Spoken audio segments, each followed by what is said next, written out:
Good morning, good afternoon, good night, wherever you may be in the world. Welcome in, welcome back. My name is Brooke, aka Brooks Moon, and I hope you're doing okay. I was so bad at filming reading recaps last year, so this year I'm just doing by the quarter. So this is Q1 of 2025, and it's like literally 2 videos less, but it makes my life a little bit easier. They're gonna be a little bit longer, but that's okay, just because it's easier for me to just kind of like compress everything into quarters rather than bi-monthly. I read 18 books in January, February, and March, which isn't that bad, but when you put it in retrospect of the fact that my goal for the year is 100, and according to Goodreads and Storygraph and just like everything that I use to track my reading, I'm 7 books behind. It's not looking too great for me right now, but I am trying my darndest to get caught up. Is it working? No. Do I have a full-time job? Yes, but it's okay. I will get there. I have faith in myself because I'm nothing but ambitious. There is a 24-hour reading blog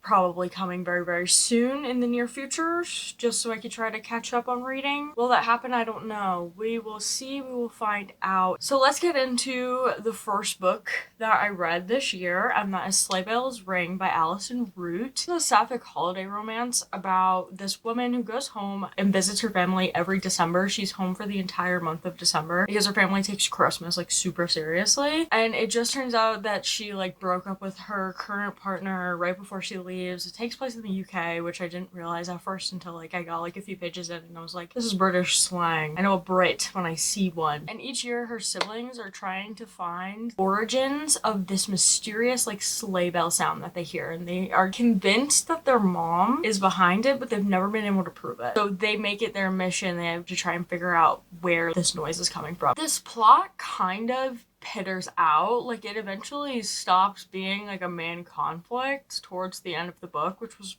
kind of infuriating. While she's home this year, she ends up reconnecting with somebody that she knew during her childhood, and a romance starts to bloom between the two of them. Did feel a little bit rushed because it was taking place over the course of a month, but maybe that's just like me. I don't know. It did help that they did know each other previously, so it wasn't like they were like complete strangers to like dating in 3.5 weeks. It can work, I guess. There is also disability representation in this book as well, because her brother is disabled and lives with her parents, but his character isn't fully based around the fact that he is disabled and like needs help to function. It's more just that like it exists within his characterization and it just exists in the story. It doesn't like impact how their family is as a family unit, but it does kind of impact how people from the outside of their bubble like interact with them. The character is like super defensive of her brother. That's like something that comes up a few times. She would like literally go to war for him. And I also just really love the family dynamic in this as well. Their family is very close-knit. They're just like super supportive of each other. Did really love it, but like it also showed that like their family is a little bit flawed, that not every family is perfect, which is just like a realistic expectation. It also touches upon the conversation about when you're an adult and you kind of get to a point where like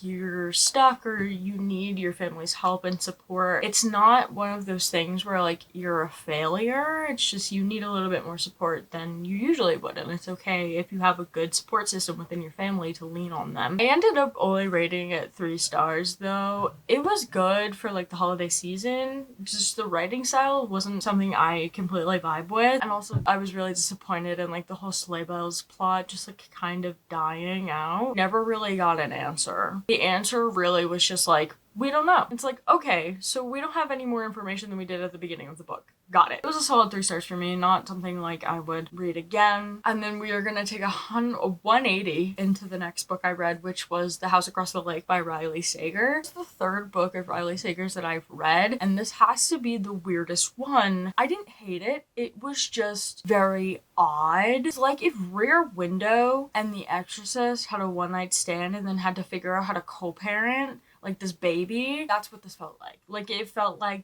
the mashup between the two of those things, but in a way that like, one, you're not expecting, and 2, it really just feels like you're being blindsided at one point. Like it goes from like murder mystery thriller to paranormal experience. Very quickly, and it's not something that I fully was prepared for. Didn't expect anything that happened to happen. I'm not going to spoil it, obviously, but this is about a washed up, grieving actress. She's also struggling with alcoholism, and so she escapes to her family's lake house after her husband has passed away. And while she's there, she sees this woman floating in the lake, and so she goes out to save her. And so she does, and it turns out to be the woman who lives across the lake in the house that's like directly across from hers. Then after she saves this woman's life and they become friends for a little bit, they chit chat and whatever, woman goes missing, and like she has a pair of binoculars and is like watching her neighbors through their windows at night, and like sees this fight happen between this woman and her husband, and then she goes missing. And so then she's trying to figure out what happened to her without like fully getting involved. Is more like how Rear Window is, if you've ever seen Rear Window by Alfred Hitchcock. The way that this story progresses is not in any way the way that I thought it was going to go. I thought I had the plot twist figured out, and then Riley Sager said absolutely not, came crashing through the window in a car and ran me over, because I fully was not expecting what happened to happen. Nothing could have prepared me for the plot twist that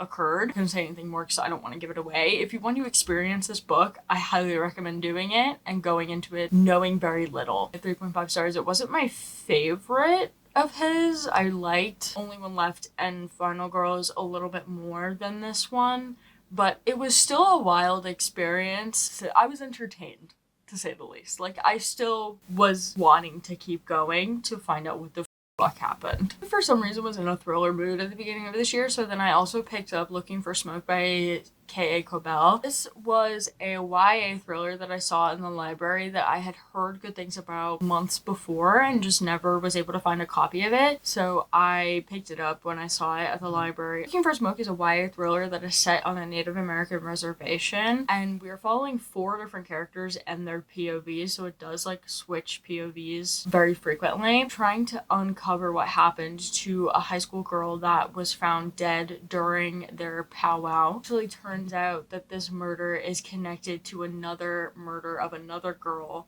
that happened a few months earlier. This book had a very heavy emphasis on missing and murdered Indigenous women. These cases are not really taken seriously and not often solved. It has an emphasis on how like it's these people that you know close in your lives, and it's just that their cases are not taken seriously by the police and very rarely ever solved. Statistically, they're the least solved case out of any demographic in the United States. It took a very big and serious conversation and broke it down in a way that made you fully understand why solving these cases is important and why it should matter and be solved more often. The audience truly understanding, like making it engaging and not like just like shoving facts in down your throat. Like, you're involved in a story and you're trying to understand, and you have sympathy for these characters, and like you want, because it's being presented to you in this way that makes it engaging, that makes it as something that you want to know more about. And so that's like the same energy that should be brought on to all missing and murdered Indigenous women cases. It also talked a lot about different Native cultures, especially what it's like during their powwows and some of the traditions that they have there, and what it looks like to live on a reservation, because you have some characters that completely grew up on the reservation.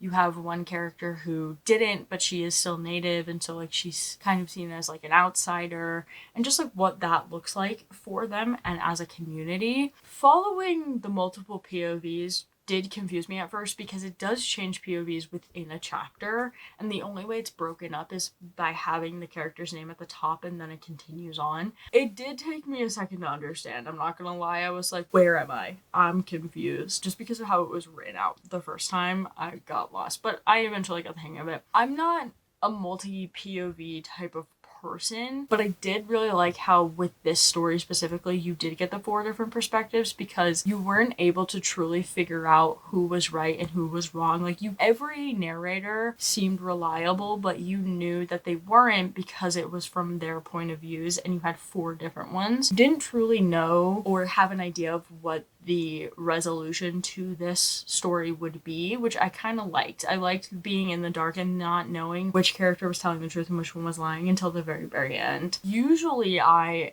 am very good at picking up on hints and stuff within a thriller, and so a lot of the time I figure it out by the end just because of neurodivergent and pattern recognition. This one did catch me off guard, which I really liked, and the 4 POVs did make that possible. I'm giving it 4.5 stars. I think it's a very solid thriller, and it touches on MMIW in a very beautiful way.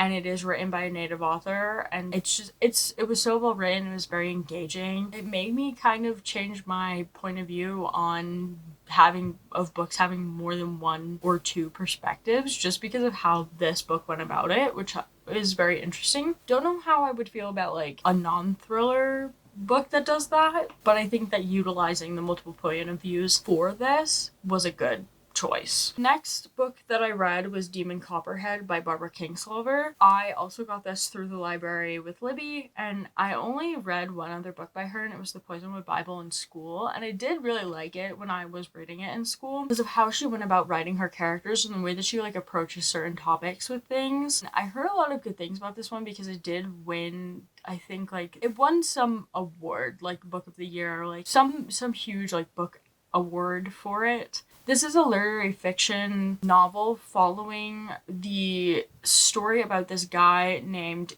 Damon Copperhead, but he is known as Demon, and it's a modern retelling of David Copperfield, which I've never read, so I didn't really know the basis of David Copperfield going into this. It follows Damon from his youth until his young adulthood and navigates him and his trauma that he experiences while living in a small Appalachian town that is slowly taken over by the opioid epidemic, and he gets addicted himself. It reflects on classism, but especially how like classism is what was able to fuel the opioid crisis in these small towns that were full of people who were considered uneducated. Opioid crisis eventually grew in America because of that, as well as covering other topics like grief and the foster care system, and how in towns like this it can be very different than in richer cities. Addiction and recovery and what that looks like, as well as like the rich versus the poor conversation, and why certain towns are taken more seriously than other towns, and why people see Southerners as like hicks and these like uneducated people, and that's not always the case. As sad and as heavy as this book was, I really did enjoy reading it. Not something that I would consume again. It's like one of those books that like I read it, like I had that experience, that's awesome, great, we're moving on. Just so heavy, and just there was a lot in it. Like it was very sad. It was a very sad book. I enjoy following Demon's perspective on this though, and like watching his life unfold. Like the way that he narrated his own experiences, it kind of felt like he was reflecting on it. Like future him was reflecting on this experience that he had. Like it wasn't like he was telling it as it was happening. It was more of like he was a lot older and reflecting back. Books that are character driven like this is one of my favorite types of books though, because you are experiencing this character and you follow their story so closely that like it kind of feels like you're experiencing something with a friend, and like by the time you finish it you've become so familiar with these characters because you've lived inside their head for so long that you're like, I know this character very well. It's a very special type of reading experience. I did give it 4 stars. I do think I have to read David Copperfield because I have never read it before, and I really like this, and this is a retelling of that. So I think that's it. It's time to like just backtrack and backpedal and read that. Following that, I did end up reading Betty by Tiffany McDaniel. This is a book rec that I took from Lexi, aka Newly Nova, and I had never been able to find a copy of this book, and then I spotted it at the library and took it home. I did eventually end up buying a copy after I finished it, so this is why I have this. It's also a literary fiction novel that is very heavily character driven, and like Demon Copperhead, with the same amount of trauma and tragedy. I don't know why I read these two back to back. I was having a moment. This is following the story of Betty from her elementary school days until her high school college days. She is half native, half white, and this is taking place in the 60s, and her family is very poor, and she grows up in a rural Appalachian town in Ohio. There's a very long list of triggers for this book, so I would highly recommend looking over that before you even attempt to read this. It covers topics of classism, misogyny, SA, grief, addiction, kind of mental illness, suicide and suicidal ideation, and like I could keep going. The list is long, like it's a really long list of triggering topics. Favorite thing about this book, and the reason why I love this book so much, is because of how it was written. The way that Tiffany McDaniel took the story and tackled it. Also, Betty is based off of her mom. This is based off of her mom's life, which, oh my god, really was written like lyrically, like almost like it was poetry, which was just so, it was just so good, and it was so beautifully written, and the way that she tackled some of these heavy topics was just absolutely phenomenal. This book changed my brain chemistry. I honestly have not stopped thinking about it since I finished it, and might be one of the best books I've ever read in my life. Just saying a lot, but like, don't understand how insanely well written this book is until you read it. Favorite part of this book was the relationship that Betty and her dad had. How her dad looked at the world was very different and very unconventional. It was also just like plainly beautiful, the way that he looked at things in the world and the way that he kind of approached dealing with the challenges that life threw at him. He called Betty his little Indian, and they just like had this kind of very close relationship, and Betty was his favorite, and that's kind of like well known because she had a lot of siblings. I was sobbing throughout this book, and I couldn't stop crying after I finished it. I truly think it like really, like I said, like it just changed my brain chemistry for the better, just because of how well written it was. It's a beautiful tragedy. I'm giving it 5 stars. This was my first 5-star read of the year, and I cannot stop thinking about this, and I couldn't put it down until I finished it. Like, I think I ended up reading the last like 300 pages in one sitting just because I didn't want to stop reading the book. I absolutely love this. Tiffany McDaniel is a wonderful author, and I have her 2 other books, one of which she sent me herself, which was really sweet. I can't wait to read the rest of her stuff, but if you have not read this book, I could not highly recommend it enough. Okay? Do read the triggers though. That is very important. Next up is Juniper and Thorn by Ava Reed. I also borrowed this through the library. I utilize my library, okay? And we will talk about that at the end of this video. This one has been on my TBR for quite some time. It was one of those books that I would always see whenever I would go into the bookstore, and I'd see multiple people talking very highly about it, but I never picked it up. First book of Ava Reed's that I've ever read. I do have a few other books of hers. Fantasy retelling of the Juniper Tree, which is another story that I was not very familiar with. Never really was told the Juniper Tree story when I was growing up, so like it was never something that was like in the realm of my life and knowledge. This is following the story of Marlinchin, who is a young witch, and she's the youngest of her 2 sisters, who are also witches, and they have a wizard as a father. And magic is not something that's common, and her sisters and her dad and herself are the only ones who do it, and so they provide their magic to the people of the town for a price. Their dad is very abusive and very greedy, and he's just like a horrible person. Lynchin's ability is she can see how people are feeling and see things about them just by touching them. One night, her and her sisters sneak out in rebellion against their father, and they go to the ballet that's happening in their town, and Marlinchin basically like falls head over heels for the main dancer, and the 2 of them have an interaction, and then she has to go home. As the story continues to go on, she learns more about herself and her magic, as well as like testing the boundaries of it and what her father may or may not have been hiding from her. I enjoy this book. I loved how this was written out as a gothic fantasy with a little bit of like horror elements, which was very interesting. It kind of also had like a thriller vibe to it. I was hooked from the beginning. I really loved how this book played out. I only really liked Marlinchin and her love interest though. I didn't like her sisters, and I hated her dad. Like, a lot of the other characters in this book just sucked. Genuinely like super cruel to her, like both her sisters and her dad. And it's like, I understand her sisters are also being abused, so like, you know, it's like hard to, but they're just terrible to her. Like, they're not great. And the only person who seems to have her best interest in mind is who ends up being her love interest, and it was this guy that she met once and he became obsessed with her. That's insane.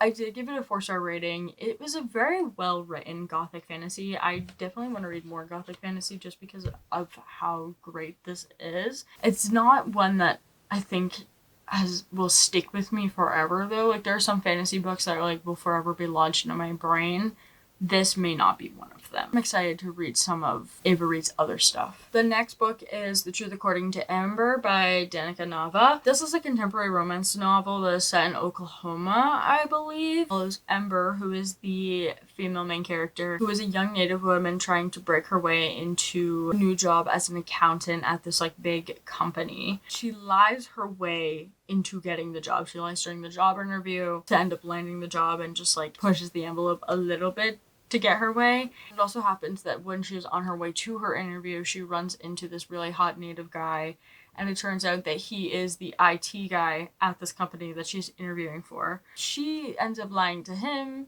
and she lies about all these little things, and eventually they do end up catching up with her. The relationship between the two of them begins to form. It's like a forbidden workplace romance type situation. I really like this book. I thought the romance was really well written in it. I liked them together and I love their chemistry. It was very good. Ember was stressing me the fuck out with how much she was lying about things she didn't need to. Like, it was like the smallest thing too. Like, she would just like, and just not tell the truth. She would just lie. And as I said, like, eventually those all kind of just like pile up and catch up with her in the long run, but I was stressed out. This book also talked about fry bread so much that I ended up making some, and it was so good. I will make it again. It was delicious. Humor in this was also really good, which I wasn't expecting it to be as funny as it was. Like, it was not marketed as a rom-com. It was more marketed as like a contemporary romance, but the humor elements that are in it were a little bit like laugh out loud humor. The chemistry and tension between the two of them was fantastic. I love a forbidden workplace romance. I will eat that up every time. I also rated this one 4 stars. I also know that she is releasing another romance book this month, so I'm very excited for that. That's going to be really interesting. If anyone from NetGalley is watching this right now, please approve my e-arc for it. But this was her debut romance novel, and honestly she did a really good job, so I'm really excited for her second one to come out. Now we're gonna do another 180 because I'm nothing but a mood reader, and so the next book that I read was The 100 Years' War on Palestine by Rashid Khalidi. I've been wanting to read more nonfiction this year, and it's kind of a goal of mine to read more nonfiction because I yearn to learn the same way that I would learn about things in high school. And so I'm trying to learn about the history of certain things that I was never taught. And the entire situation that's happening in Palestine is one of those things that we're never taught. I've been an advocate and a supporter of the Palestinians since the October 7th incident. Before then, I had not really learned anything about it at all, but because of how large it was being talked about and the way that the media was framing it, I was like, there's more to know here. And so I went out of my way to know more about it. Makes sense, though, as to why most Americans don't really know what is going on, because America is single-handedly helping Israel with the genocide. So I did read like some things, but like it wasn't enough for me, and so I picked this book up because I wanted to really know like the history. This does only go up until I think 2020, up until then, so it's not like completely updated, but if you've been paying attention, you wouldn't really need it to be completely updated. Listen to the audiobook of this, but as I was listening to the audiobook, I was annotating and taking notes. As you could see, I tabbed it, so highlighting stuff that I thought was really important pieces of information to know. There's statistics that were absolutely horrifying, but also this talks about America's involvement as well in this, and how they have single-handedly been helping Israelis murder Palestinians for years. It was one of those nonfiction books where like it was easy to understand and digest, and you weren't confused, and it didn't read like a history book. Like, it was very engaging. It was very well written and very well articulated, and the way it presents all the information in chronological order, and it's easy to understand and explains things very well. I highly recommend this to anyone who wants to know more about what's going on because you just don't know enough, because there's not enough information being put out there. I would highly recommend this because this is written by a Palestinian man whose family did have to leave Gaza. But this is stuff that you would never learn in the American public school system, so because they don't want you to, because of how it paints America in this book. So, you know, like nationalism and all of that, but definitely read it. Would highly recommend 1010%. The next book that I read was The Handmaid's Tale by Margaret Atwood.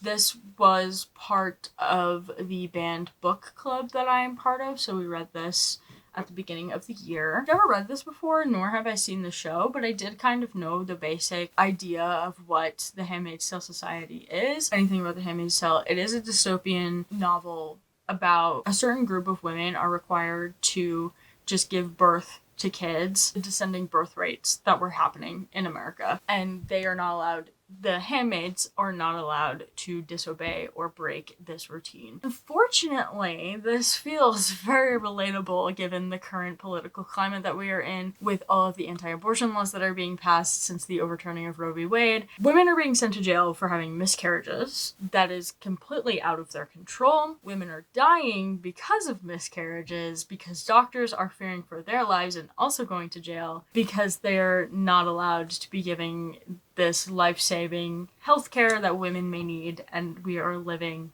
in a horrible, horrifying situation. This book was very on the nose, given the current administration, which was, not great. Just, like, it didn't help with my anxiety on a lot of the things that are going on right now, but it's fine. I like reading this book, though. It's definitely one of those where you need to read, given what's going on currently in the world. The book was written so many years ago, and that's what stresses me out even more. This was a warning, not a how-to guide, guys. Hello? What is happening here? Like, it's subtle where it needs to be, but it's very direct where it needs, which is like, a good book will do that. Symbolism out the wazoo. I don't know how many people have had to read this for school, but I wouldn't be surprised if you've had to, just because of like how well written this book is. I rated it 4.5 stars. It wasn't a full 5, just because of how much anxiety it gave me, given the current state of things. So, therapist told me not to read it, just so I wouldn't be so anxious about the current state of the world, but I did it anyway. The next book that I read was This Is How You Lose the Time War by Max Gladstone and Amal El-Motar. I've only heard good things about this book, and it did not disappoint, let me tell you. The sapphic yearning in this book is absolutely phenomenal. And, like, unmatched in a way where I've never read anything that matches the yearning in this book. Bring back yearning. It is a short sci-fi dystopian book about these two characters named Blue and Red and their forbidden relationship because they come from two different sides of the world. I definitely think it's one of those books that you have to read twice, because the first time you're trying to truly understand the state of the world and everything, because it's not very clear cut, but it is just insanely well written. And then reading it a second time, you just get more out of it. You understand why it gets so much hype, just because it was written beautifully, but also just like the relationship between these two characters, like, you see them doing their like things that they're required to do, but it is them sending these notes to each other back and forth, and it's just so good. Easy 5-star read. Would definitely read this again. I probably will, just because the next one that I read was book Nemesis by Sammy Trinidad. This was an e-arc that I received for this book.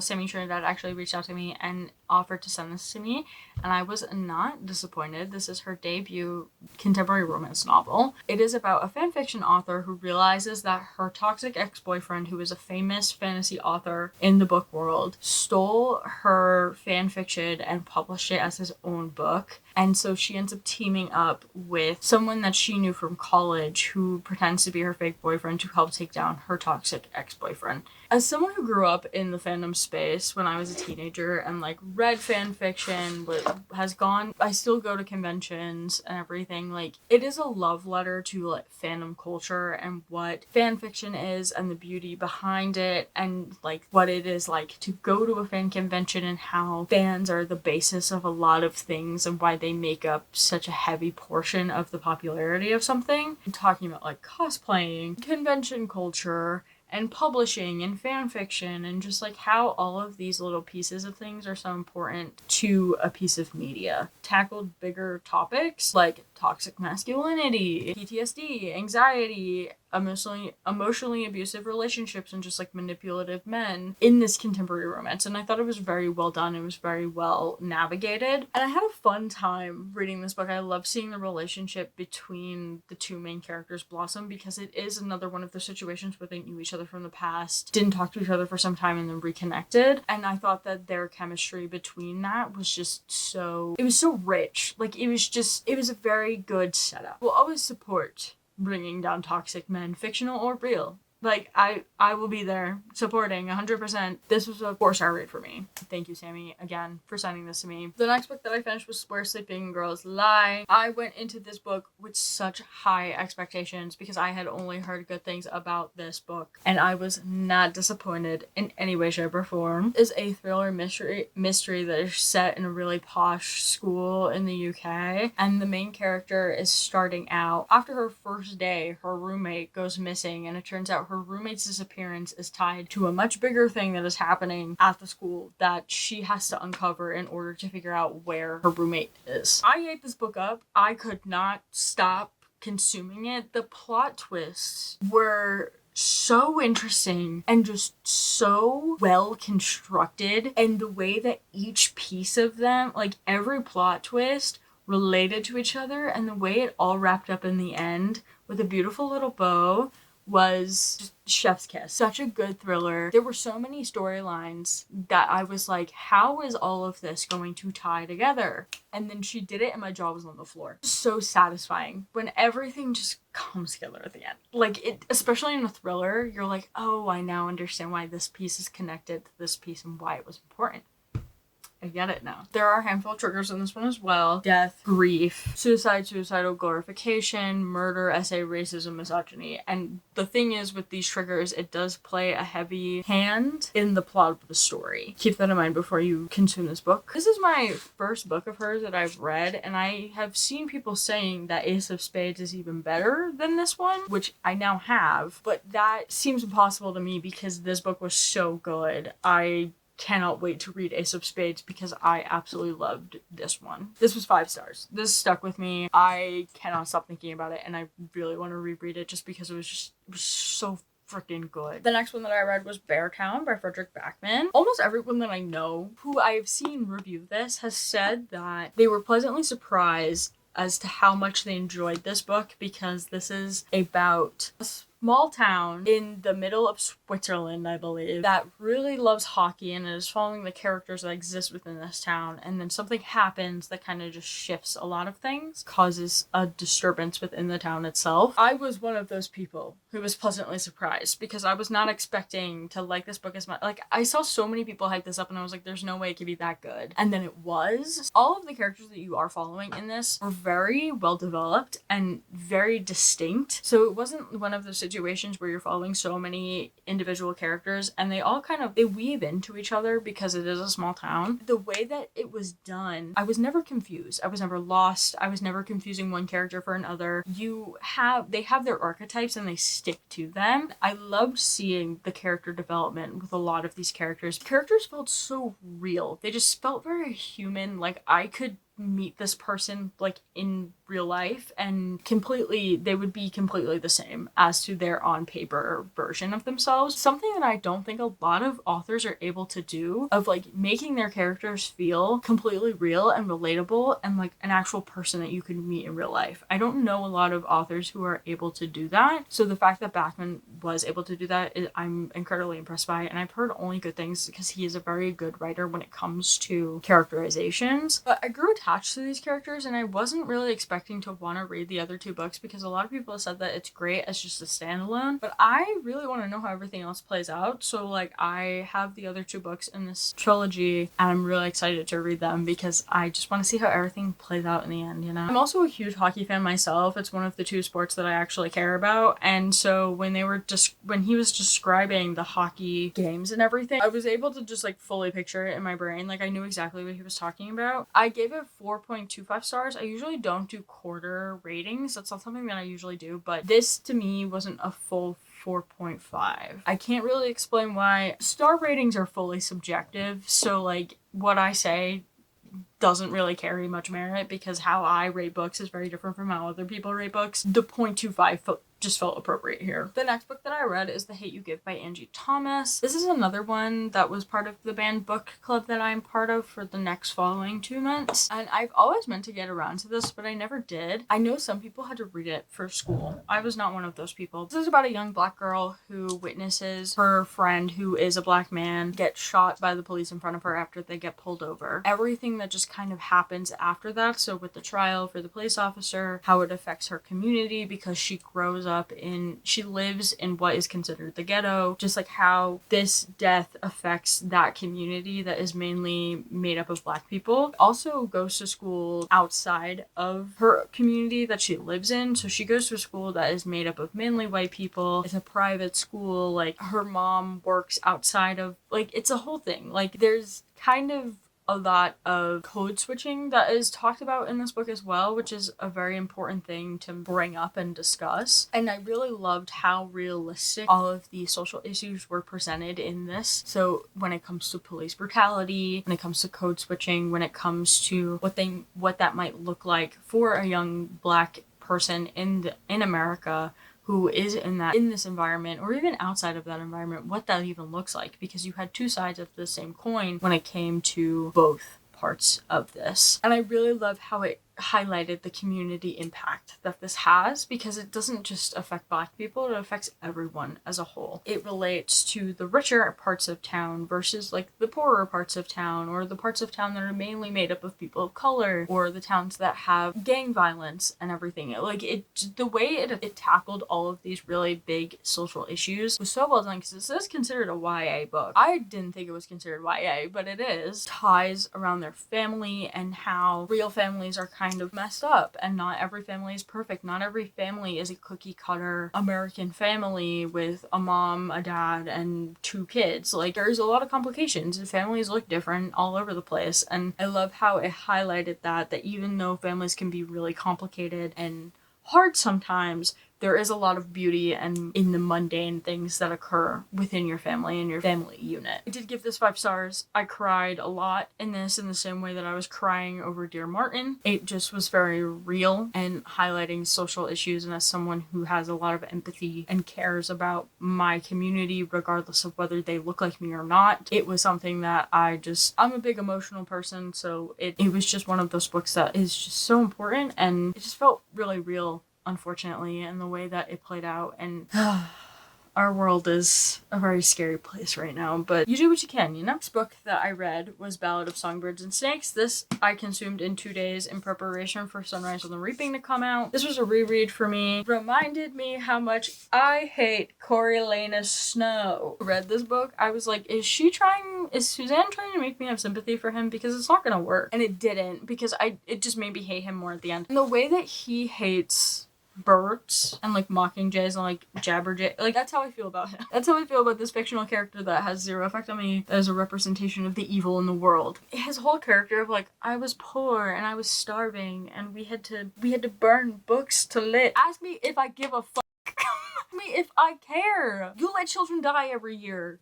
You bomb the fuck out of district. No, you are evil. He's a pure evil character, but the way that she was able to like frame his character in a way to where you're like having a debate with yourself of like, do I actually give a fuck about this guy who is awful and evil and horrible? I love Suzanne Collins so much. I love her. Every book that she writes, she only writes when she has something to say, and I sit down and listen every time. This is also the biggest of her books. It gives a lot of backstory into Snow's character, also backstory of the games and like how the games formed into the way that they are during Katniss's time. But the background and world building this book gave me was just so good, and it's not a favorite of mine, but like I said, I will read anything that Suzanne Collins puts in front of me. It's 4.5 stars. I hate Snow very much, but I love Suzanne. So, The Hunger Games is a very important thing for me and has been since I was in middle school, and I think it will always be for the rest of time. Which then leads me to the coveted Sunrise on the Reaping by Suzanne Collins. I truly think she was trying to hurt all of us with this book. I really do. Claws out, and she was ready to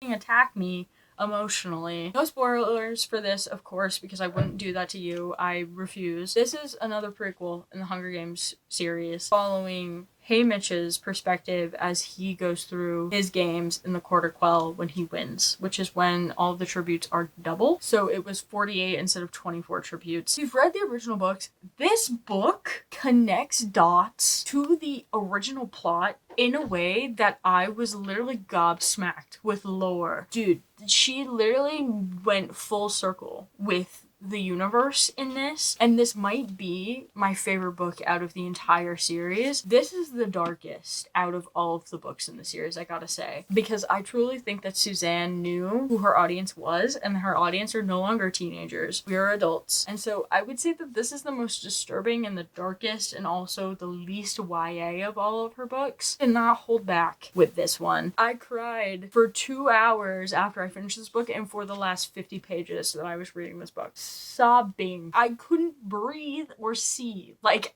it hurt. And like, I already loved Hamish's character in the original trilogy, but this just made me love his character even more and just want to like protect him in a way, because now I fully understand why he is the way that he is in the trilogy. It's not for a good reason. And the main message for this book, she mentioned it before the book even came out, but it was about propaganda and how the government will use propaganda to make you think a certain way and that you are not always immune to it. Like, you see the Capitol's propaganda in Catching Fire and you believe that, but then with this book she completely dismantles that and is like, hey, you believe this because I told you to, now you have to check yourself. And so it's like, the point is like being like, hey, you should question the things that your government is telling you and not take everything as for face value, because there's always more to the story, which is very applicable right now. And she only writes when she has something to say about the current state of our society. That only tells you where we are right now. It's also about how we, the people, outnumber the people who are horrible. If we stick together and stay together and band together and have each other's backs, even when things get really, really hard, change can happen. And sometimes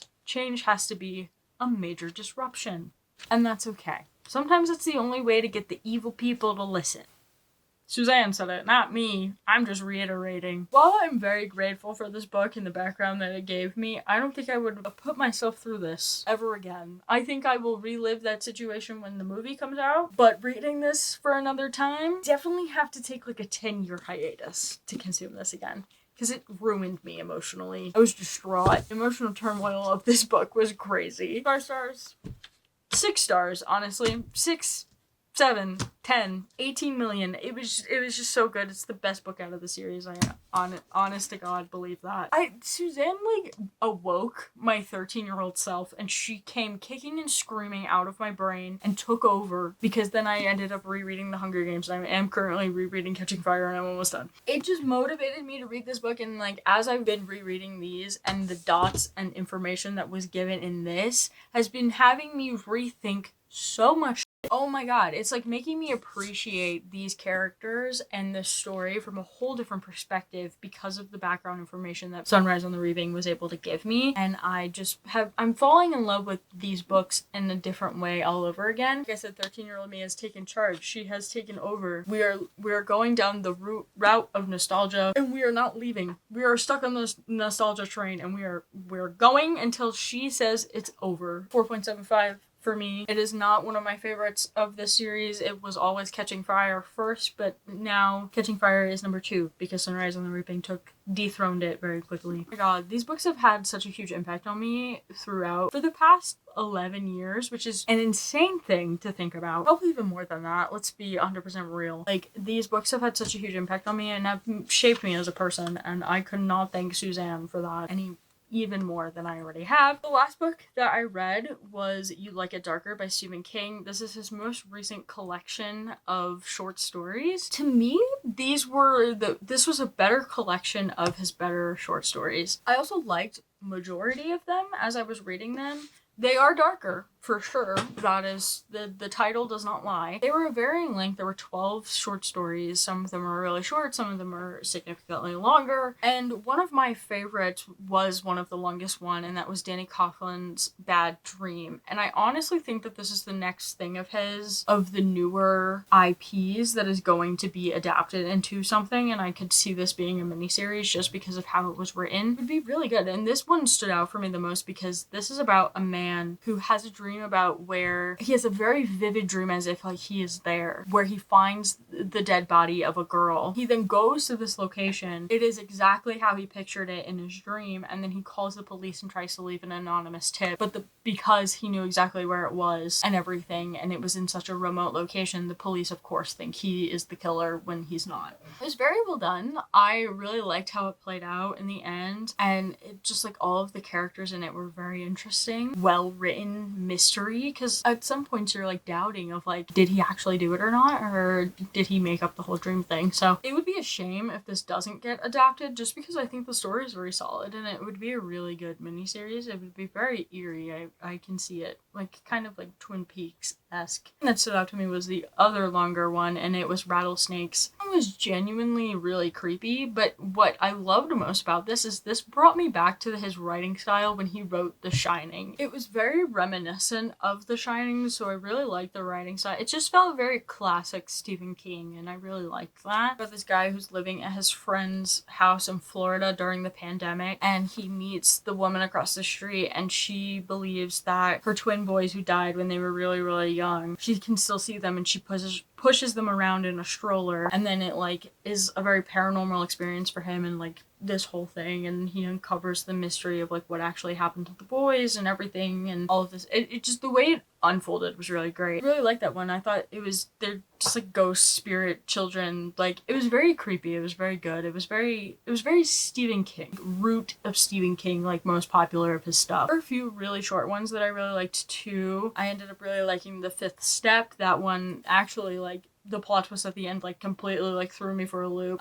The Turbulence Expert I thought was really good. It was a little strange, but it was good. And The Red Screen also was one of those ones where it was like the last line sent a chill up your spine, and you're like completely like whoa. Like, I gave the whole book a 3.75. I liked a lot of them, but some of them were just, I read them and just completely escaped my brain. 5 out of the 12 that I would say like really stuck out to me, which like that's less than 50%. So yeah, those are the 18 books that I read in the first quarter of the year. It was great. I am still behind, so we're gonna be playing catch up very, very soon. And the week that this is coming out is actually National Library Week, and I utilize my local library a lot to read a lot of these books. I mentioned it as I was going through these. I utilize my local library via physical books and also ebooks. This is not sponsored, but you could use the app Libby, and also Hoopla. Those two connect to your library card, and you have access to hundreds of audiobooks and ebooks through them, and you are able to borrow ebooks through Libby through your library, which is really great. It's a very easy and convenient way for you to read if you have an e-reader. I love my library. I go to my library at least once a month, more than that a lot of the time. With the current administration, libraries are under attack. It was underlined in Project 2025. It is something that they have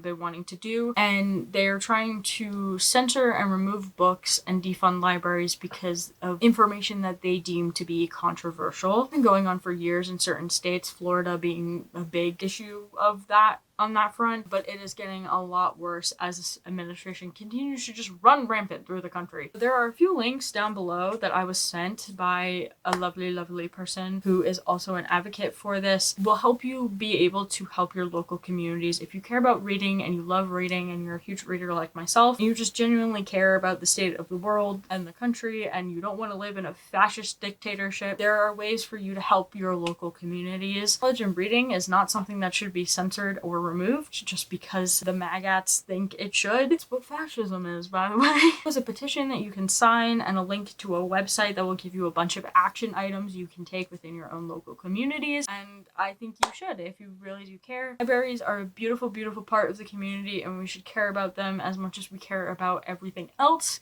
because they are super important and a backbone to our societies, and making education and free speech great and reliable and a wonderful resource in this country. Also, your local libraries also are more than just books. You can get movies. A lot of local libraries have mental health resources. There are so many resources that you can get access to just through your local libraries. Like, it's not just books. There's so much more that they offer. I encourage you, if you don't already, go get a library card. You can get more than one library card in your state depending on how many counties are around you, which is also really great. Support your local libraries, support your local communities, because the love that you put in your local community does go further out into the rest of the country. Oh, it is more important than ever, so please go check out those links down below if you are interested in learning more. And even if you don't think that you'll be able to do much in your own local community, signing the petition is such an easy way to help, so go ahead and do that as well. And that is all for me. I will see you guys in another 3 months to give you another reading update, so there will be more content in between then, obviously, but I can't wait for some of the things that I've planned. I can't wait to upload them and work on them and everything. It's very exciting, and I'm really excited for the future of